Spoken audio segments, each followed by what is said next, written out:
जब हम कृष्ण लीला सुनते हैं तो हमारे मन में बाल कृष्ण की माखन चोरी, गोपियों संगरास, कालिया नाग पर नृत्य या फिर गीता उपदेश की छवि बनती है।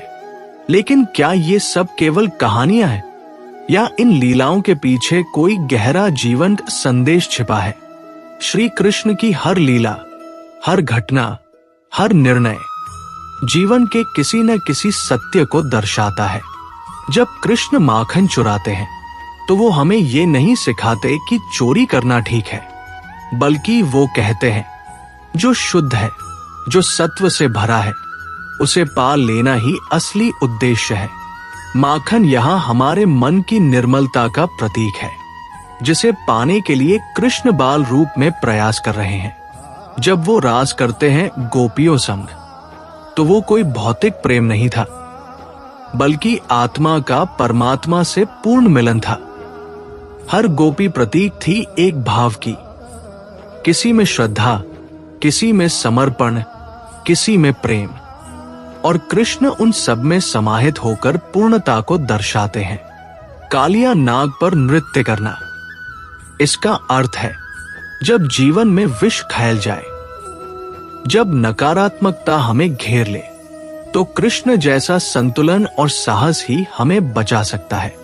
वो नृत्य सिर्फ जल पर नहीं था, वो एक विजय थी बुराई पर, अहंकार पर और भय पर।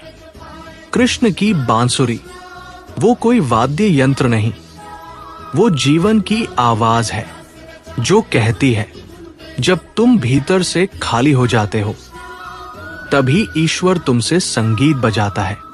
बांसुरी में कोई बाधा नहीं होती, कोई गूंज नहीं होती, बस खालीपन होता है और समर्पण। तभी कृष्ण उसे अपने होठों से लगाते हैं। और अंत में जब कुरुक्षेत्र में वो अर्जुन को गीता का उपदेश देते हैं, तो वो सिर्फ युद्ध की बात नहीं करते, वो जीवन के युद्ध की बात करते हैं, जहां हर दिन हमें निर्णय लेने होते हैं। अपने मोह, द्वेष, लोभ और भय से लड़ना होता है। कृष्ण कहते हैं, कर्म करो, फल की चिंता मत करो। यही है जीवन का सार। कृष्ण की लीलाएं हमें सिखाती हैं कि जीवन एक रंगमंच है और हर पात्र, हर घटना हमें कुछ सिखाने आई है। लीला शब्द ही अपने आप में बहुत सुंदर है। इसका अर्थ है खेल, लेकिन उद्देश्यपूर्ण खेल। कृष्ण इस जीवन को खेल की तरह जीते हैं, लेकिन हर कदम पर गहराई से सोचते हैं, हर संबंध में नीति रखते हैं और हर संकट में धर्म को सबसे ऊपर रखते हैं। इसलिए जब भी हम कृष्ण की लीलाएं सुने, तो उन्हें केवल कहानी ना समझें, बल्कि पूछें, ये मुझे क्या सिखा रही है? जब तुम जीवन से उलझो, तो कृष्ण की किसी लीला को याद करो, शायद उत्तर वही मिलेगा।